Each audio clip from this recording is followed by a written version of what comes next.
अगर हमें कोई एरे गिवन होगी और हमें क्वेश्चन पूछा जा रहा है कि इस एरे के जितने भी जीरोज हैं उनको एंड पे डालना है और बाकी जितने एलिमेंट हैं उन्हें स्टार्टिंग पे डालना है, और जितने भी नॉन नेगेटिव इंटीजर्स हैं उनकी पोजीशन चेंज नहीं होनी चाहिए, तो वो हम कैसे करेंगे। तो उसके लिए सबसे पहले एक एरे ले लेते हैं और एक और एरे ले लेता हूँ। तो आप देख सकते हो अगर इसको मैं मूव 0 टू एंड करूँ तो आपका 1 3 5 9 8 0 0 आना चाहिए पहली चीज़, और ये आना चाहिए आपका 1 3 5 7 9 और 0।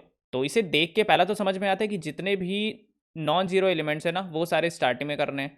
तो एक काम करते हैं, बहुत आसान सा प्रॉब्लम है, एक नई एरे बना लेते हैं और एरे वन कुछ ऐसा एम्प्टी रखते हैं, इस पर एक लूप चला लेते हैं और जितने भी नॉन नेगेटिव इंटीजर है 1 3 5 7 9 उसे स्टार्टिंग में इसमें अपेंड कर लेते हैं। सो कुछ ऐसा कि फॉर आइटम इन एरे, अगर कभी मेरा आइटम की वैल्यू जीरो के बराबर नहीं है तो मैं एरे वन में डॉट अपेंड कर दूंगा उस आइटम को, पहली चीज़। और सेकंड चीज़ क्या करेंगे, वापस से लूप चला लेंगे कि वापस से ही काम कर दो, और इस बार अगर आइटम की वैल्यू मेरी ज़ीरो है तो मेरा अपेंड कर दे। तो होगा क्या, स्टार्टिंग में जितने भी नॉन जीरो वाले एलिमेंट हैं ये सब आ जाएंगे, तो 1 3 5 7 9 ऐसे आ जाएगा और उसके बाद देन 0 0। तो ये पहली अप्रोच जो मुझे समझ में आई। नाउ क्या इससे बेहतर अप्रोच कोई करी जा सकती है, क्योंकि हम यहाँ पर बिग ऑफ एंड स्पेस ले रहे हैं, नहीं एरे बना रहे हैं। तो अगर इससे बेहतर अप्रोच के बारे में सोचें तो आप देख सकते हो जब कभी इसका आउटपुट आता है लाइक 1 3 5 7 9 0, तो आप देख रहे हो कि जो 7 है मेरा ये स्वैप हुआ है इस जीरो से, और जो 9 है मेरा ये स्वैप हुआ है इस पोजीशन से, और एट द एंड 0 मेरा लास्ट में आ गया है।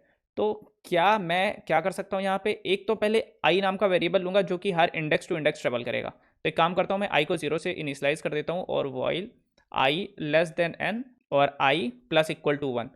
अब हमें स्वैप भी करना है और हमें ये भी रखना है कि कहाँ तक मेरा सब कुछ नॉन जीरो एलिमेंट है। तो एक काम करते हैं, एक एनजेड नाम का वेरिएबल बना लेते हैं जो कि स्टार्टिंग में जीरो से इनिशियलाइज करते हैं, जो कि बताएगा कहाँ तक मेरा नॉन जीरो एलिमेंट्स है। और देखो अगर कभी मेरा, मैं पहली पोजीशन पे हूँ 1 पे, अगर कभी मेरा एरे ऑफ आई यानी मैं ith इंडेक्स पे हूँ और ये जो मेरी वैल्यू है ये 0 के बराबर नहीं है, इसका मतलब ठीक है, इसका मतलब नॉन जीरो हमें पहले यहाँ था, आई भी यहाँ था, तो आई तो बढ़ेगा ही बढ़ेगा, साथ में मैं नॉन जीरो को भी बढ़ा दूंगा ताकि मुझे पता चले कि अच्छा यहाँ तक, यहाँ के पहले सब कुछ सही है, नॉन एनजेड के पहले सब कुछ सही है।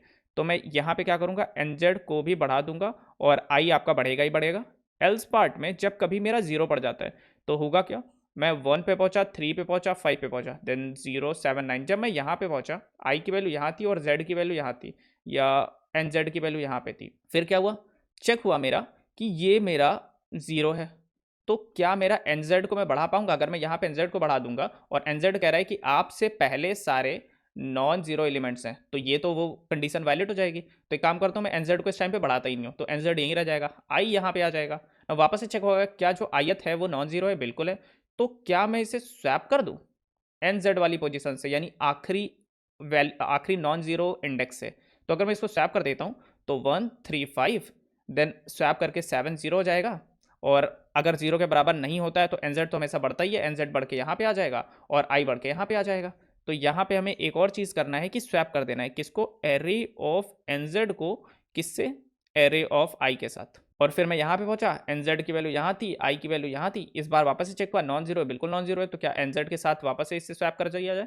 तो वापस से जब स्वैप करेंगे तो 9 यहाँ पे, 0 यहाँ पे, और एट द एंड मेरा जो फाइनल एरे थी वही मेरी फाइनल एरे बन जाएगी। तो इसका कोड लिख लेते जल्दी से। तो कोड लिखने के लिए पहले दो वेरिएबल की जरूरत होगी, एक आई है, एक मेरा एन जेड है, और एन जेड को मैं बोलूँगा 0 0। एन जेड बताता है कि इससे पहले सब कुछ नॉन जीरो एलिमेंट्स हैं।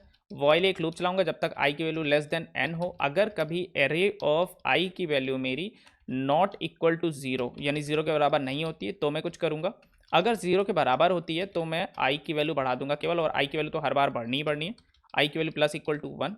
और जब मेरी यहाँ पे 0 के बराबर नहीं होगी तो मुझे क्या करना है, स्वैप करना है, किससे, एरे ऑफ एन जेड को स्वैप करना है एरे ऑफ आई के साथ, array of I comma array of N Z.